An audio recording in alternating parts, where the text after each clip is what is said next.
ঢাকায় ভারতীয় হাইকমিশনে বড় পরিবর্তন আসছে। অনেক বছরের নিয়ম ভেঙে এবার পেশাদার কূটনীতিক নয়, একজন অভিজ্ঞ রাজনীতিককে পাঠাতে যাচ্ছে দিল্লি।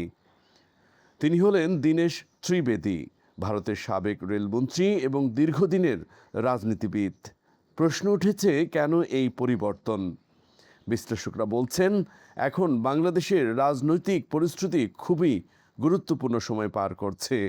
এই সময়ে ভারতের জন্য ঢাকার সঙ্গে সম্পর্ক আরও সংবেদনশীল হয়ে উঠেছে। সীমান্ত, পানি বণ্টন, নিরাপত্তা ও যোগাযোগ এইসব বিষয় এখন খুবই গুরুত্বপূর্ণ।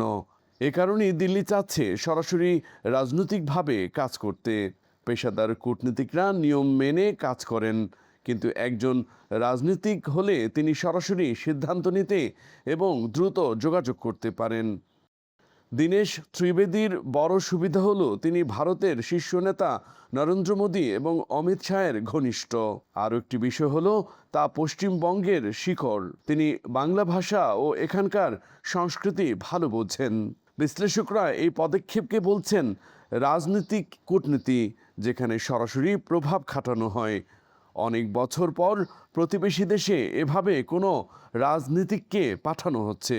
এখন প্রশ্ন হলো, এতে কি ঢাকা দিল্লি সম্পর্ক আরও শক্ত হবে, নাকি এটি শুধু একটি নতুন কৌশল মাত্র? আবু তাহের নয়ন, আনন্দবাজার, ডেস্ক রিপোর্ট।